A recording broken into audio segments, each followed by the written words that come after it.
Olá, alunos! Eu sou a professora Kétila, sejam bem-vindos a mais uma videoaula, nossa aula de número 19, que falará sobre astronomia.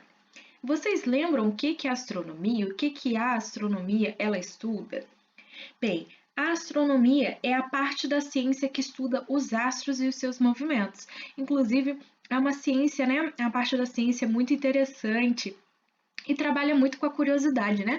Porque desde a antiguidade, se nós formos lá observar dados, ler aí na matéria história e tudo mais, a gente começa a perceber que os seres humanos sempre tiveram interesse pelos astros, né? E sempre os observaram. E, inclusive, em algumas cavernas, né, já foram encontrados diversas pinturas de astros. Em algumas culturas, alguns povos, né, eles chegavam aí a utilizar, né, colocar esse astro como se fosse um deus.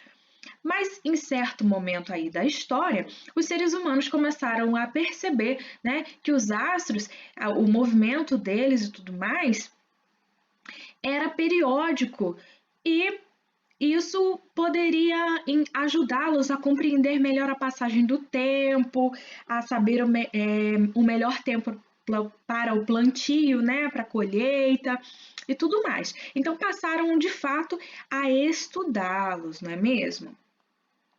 Então hoje, pessoal, além de ver um pouquinho da influência aí dos povos na maneira como a gente conta o tempo e tudo mais, eu vou falar para vocês também um pouquinho sobre a União Astronômica Internacional, que é muito importante. Nós vamos ver o que ela é, né, qual o objetivo dela e qual a importância dessa União Astronômica Internacional. Ok? Então, aqui eu coloquei uma imagem para você aí, para vocês, né, de várias estrelas aí ao fundo, porque muitos povos, né, utilizavam as constelações, as observações aí de constelações para marcar a passagem do tempo, né, para definir o período, para fazer um calendário, para compreender melhor como o tempo passava de fato, né?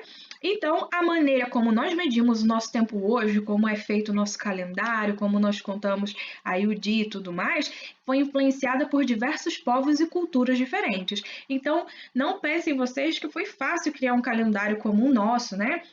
Com 365 dias, né? E de vez em quando tem aí um ano bissexto, vocês já sabem disso, né? E tudo mais. Não foi assim tão simples. Os povos tiveram que testar várias coisas para chegar ao calendário que nós temos hoje. Então vamos ver um pouquinho da influência de diversos povos aí. No modo como nós contamos o tempo hoje, né? Então vamos começar pelos babilônicos. Os babilônicos foram, assim, um povo, né, muito interessante. Eles tinham um calendário lunar e esse calendário deles, ele era dividido em períodos, né? E esses períodos eram correspondentes às fases da Lua. E com meses de duração aí com cerca de 28 dias. Eu coloquei até essa ilustração aí para vocês do calendário. Então, de vez em quando eles adicionavam até um mês a mais para poder equilibrar esses dias que ficavam faltando e tudo mais, mas eles se baseavam realmente aí nas fases da Lua.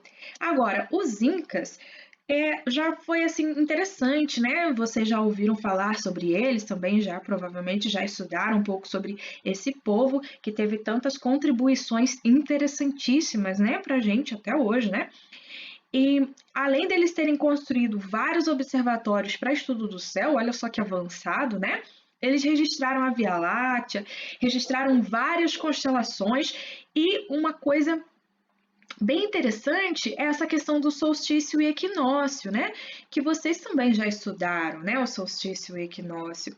Então, os conceitos principais começaram desde lá dos Incas, né? A observação de como essas coisas aconteciam.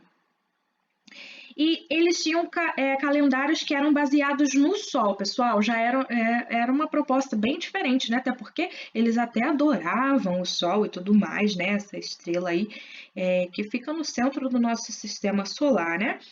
E eles identificavam o período do nascimento das lhamas por meio do aparecimento de um conjunto de estrelas chamado Lhama Negra, que é uma constelação, tá? Então, quando eles começavam a observar essa constelação aí, eles já sabiam que estava no período, né, do nascimento das lhamas, tá?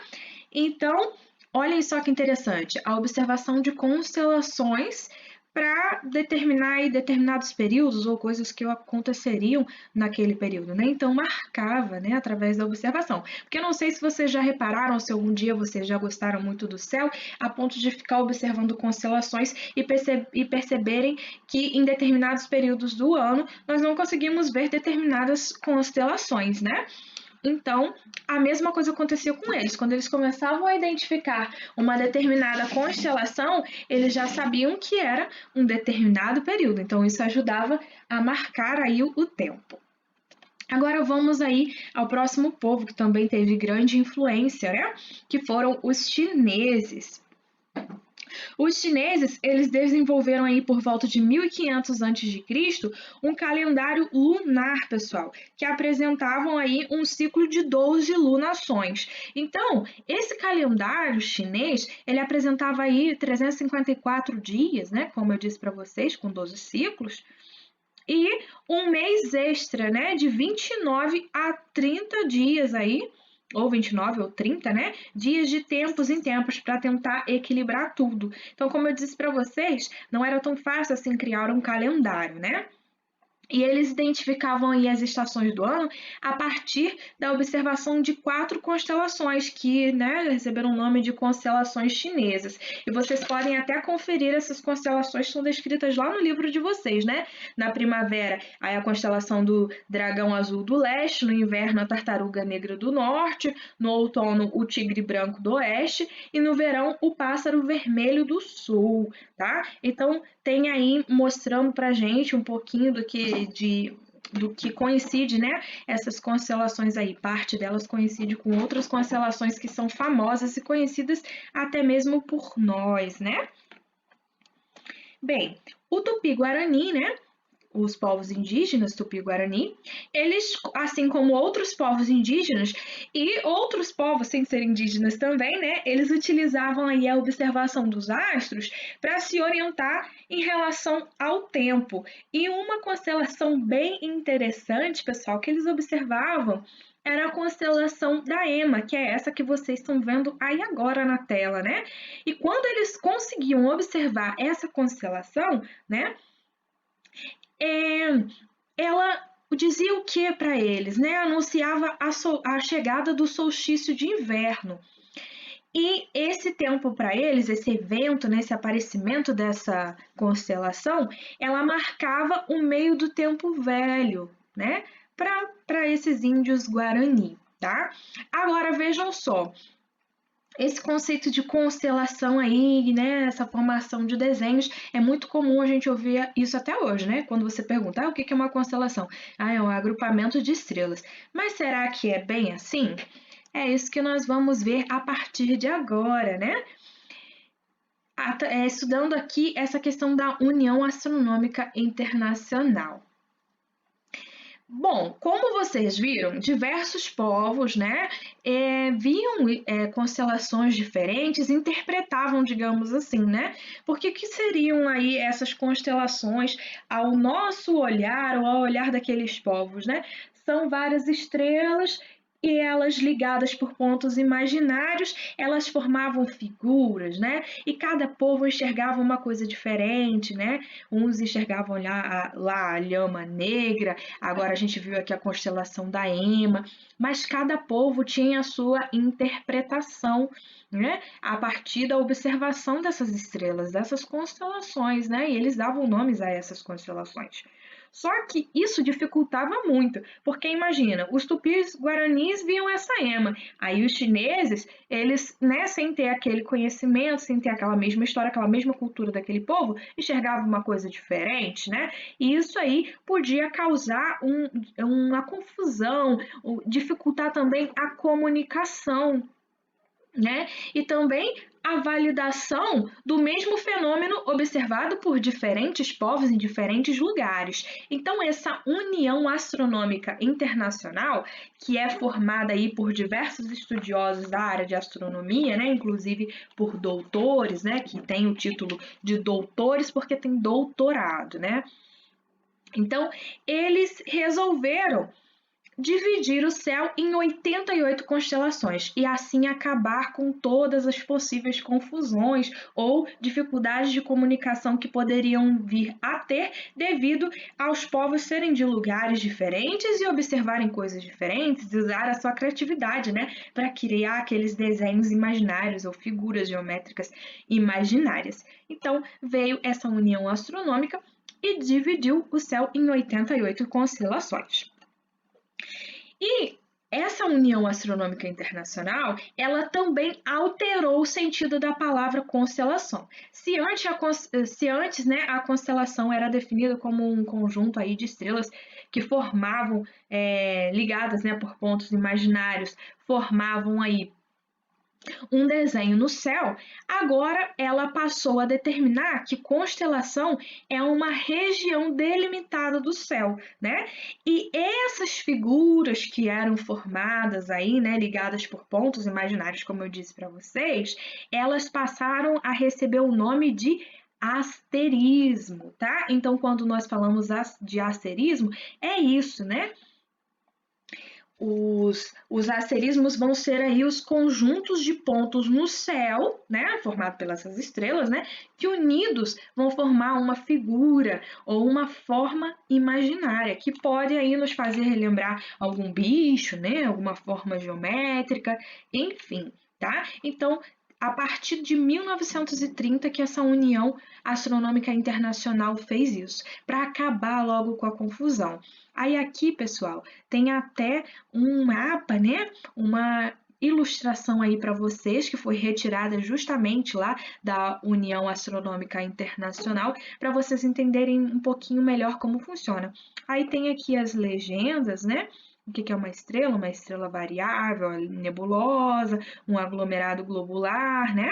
Uma galáxia, para que vocês possam ver como é que eles ilustram. E se vocês entrarem lá no site da União Astronômica Internacional, tem como traduzir para português, né?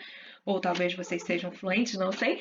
E vocês conseguem abrir lá os diversos mapas, como esse aqui, mostrando as diversas constelações, as diversas áreas, né, dessas 88. Então, se você abrir, lá tem essas 88 constelações, como eu havia falado para vocês, né? Que eu citei aqui atrás, né? As 88 constelações. Então, você vai abrindo cada imagem, você consegue ver as 88 constelações. E tem um aplicativo muito interessante, que é gratuito, né? Para quem gosta dessa parte de astronomia e quer observar, quer localizar um planeta, quer localizar uma estrela, que é o Stellarium. Vocês podem baixar e dá para se divertir muito com esse aplicativo. Dá para aproximar, ver as estrelas mais de perto, observar as constelações. Então, vale bastante a pena dar uma conferida aí. Depois eu vou mostrar melhor para vocês como funciona esse aplicativo, ok? Bem, pessoal, como eu havia falado para vocês, o ser humano ele sempre teve muita curiosidade a respeito do universo e sobre a movimentação dos astros, e inclusive, né, buscando compreender como seria a forma do planeta, do nosso planeta, né? E também o lugar que ele ocupa aí no universo. Então, para os povos primitivos, a concepção mais provável e de entendimento mais fácil, né?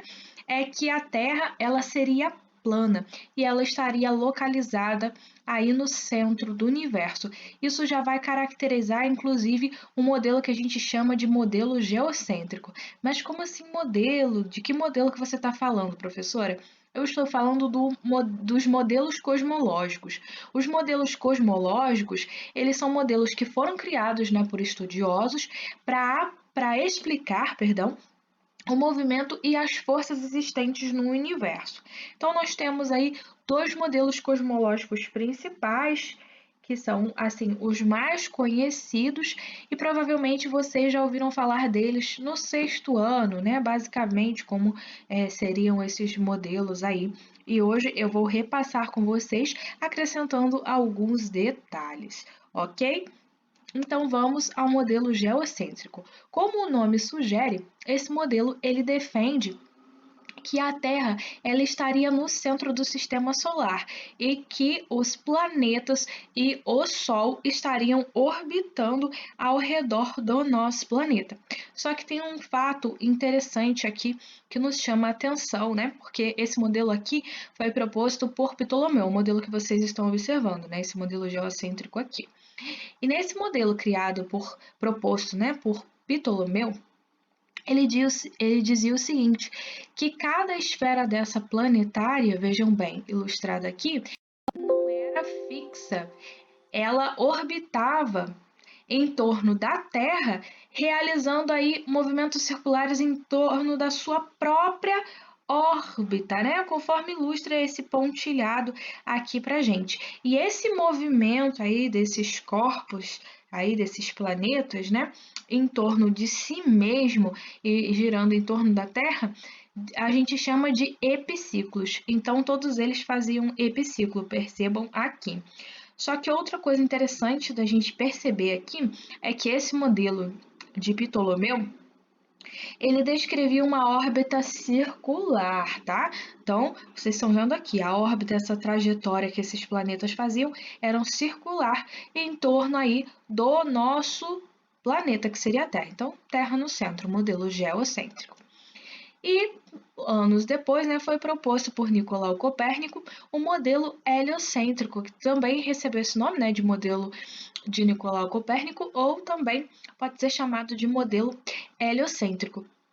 Esse modelo, ele propunha que o Sol estaria no centro do sistema solar e os planetas orbitariam ao redor do Sol. Então, esse modelo aqui, proposto por Nicolau Copérnico, é o mais próximo do modelo que nós usamos atualmente. Por que mais próximo e não exatamente este modelo aqui que a gente segue, esse modelo que está ilustrado? Percebam que aqui, Nicolau Copérnico, ele descreve que os planetas faziam órbitas circulares, olha, a gente consegue ver esses círculos bem definidos, né, ao entorno do Sol.